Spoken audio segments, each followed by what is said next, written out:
தொழிலஞ்சி காமிக்கிறே இந்த கல்லெல்லாம் எங்கே நல்ல கேள்வி வந்து தப்புடுவேன். எங்கே இருக்குது இங்கே ஆதாரம் இல்லை. நான் சொன்னேன் எங்களுக்கு புதுக்கோட்டை மாவட்டம் ஒரு ஆலிமலை நார்த்தாமலையில் இருக்குது, அங்கேருந்து வந்திருக்கலாம் அப்படின்னு. நிச்சயமாக தெரியுமானாரு. நிச்சயத்தை பற்றி எனக்கு நம்ம வயசுன்னு கோயில் வயசுன்னு எனக்கு கோவம் வந்துருக்கு. கடல்ல இருந்து கல் வராதியா, மலையிலேருந்து தான் கல் வரும்னு உடனே தம்பிட்டாரு. தம்பி நீங்கள் சொல்கிறது சரி, இங்கே உள்ள கல்லெல்லாம் தரைக்கல்லாயிருக்கு. மனிதர்கள் எப்படி கருப்பு சேப்பு மாணவர் இருக்குமோ அதுமாதிரி கல்லுலையும் வகை இருக்குது.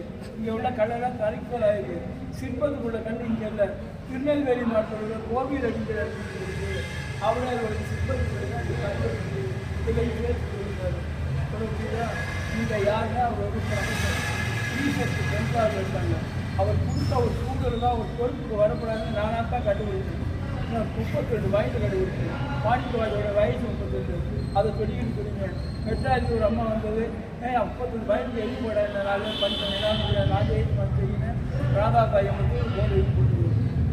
மறுபடியும் பேர் 3 கிடைச்சிட்டு சந்திரசேகரன் ஒரு ஆள் ராமதாஸ் கொடுத்தான். கலைஞர் 64 வச்சுருக்கேன். மறுபடியும் பேர் 3 கிடைச்சிட்டு மலேசியாவில் முஸ்லீம் இருக்கிற 3 போட்டு போட்டுருக்காங்க சில வயது. இன்னும் இதுக்கு மேலேயும் சிறப்பு இருக்குது. திருவாசகம் சிவபுராணம் வயது போட்டுருக்கேன். இதுக்கு மேலேயும் சிறப்பு இருக்குது. மாணிக்கவாச திருவாசகம் மட்டும் பாடல உருணும் பாடிருக்காரு தெரியுமா? திருக்கோவையார் ஆண்டாள் பாடினது பாவை 30 வருடம் கோவை 400 பாட்டு. அதுக்காக ஒரு 14 பாயிண்ட் வச்சுருக்கேன். அது யார் செய்வாங்கன்னு அவருக்கு ஐயா. இப்போ மாணிக்க வாசகர் சிவனுடைய அடியார் அப்பர் சுந்தர திருநாக்கரசர் இருக்காங்க. அவங்களுக்கு இந்த சிறப்பு இருக்கா? இல்ல, இவர் தனி பிராட்கேஜி மீட்டர் இது தனி லைன். அவங்கெல்லாம் கேட்கிறாரு, இவர் கேட்காதாரு. இவரை நாடிய வர்றாரு சிவன். எல்லாருக்கும் மூத்தவர் இவர். கடைசியில தான் வச்சிருக்காங்க. சரிங்க. இப்போ வைணவத்திலையும் சைவத்திலையும் சிவ சித்தாந்தத்திலையும் எது மூத்ததுன்னு கேள்வியா இருக்கு. வைணவமா சைவமா இல்ல சமணமா? சைவம் தான். அதெல்லாம் அப்புறம் தான் சைவம் தான். சரி.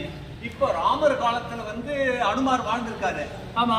அப்போ ராமர் காலத்துல அனுமார் வந்து அனுமார் ராமர் கூட தான் இருந்திருக்காரு. ஆனா சிவன் ஆலயத்துல இங்க அனுமார் இருக்கு. எப்படி சிவன் சிவனுடைய பக்தர் அனுமார். சரி. ராமருடைய பக்தர் சிவனுக்கு அவர் தான். அப்போ நிறைய விஷயங்கள் இருக்கு. நமக்கு டீப்பா இறங்கினா தான் தெரியும். அப்ப சிவனுக்கு எல்லா காலியிலும் 4 காலி சொல்லுவாங்க. எல்லா காளி அம்மன் இருக்காங்க இருக்காங்க உண்டா? இருக்காங்க. அந்த விவரம் சொல்லுங்க. பாதுகாப்பு சாமிக்கு எப்படி பாரபாடுகள் பாதுகாப்பு. அது எங்கெங்க இருக்காங்க காளி ஆவடியாரு?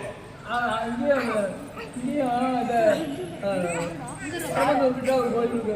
காலமான ஒரு காளி கோயில் இருக்கு. இந்த பக்கம் கோயில் இருக்கு. காளி கோயில்.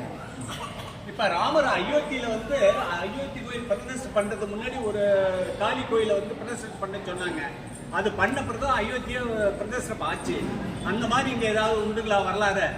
இல்லை, எனக்கு தெரியல. இங்க மாணிக்கவாசல சாமி கோயில் கட்டினா தான் தெரியும்.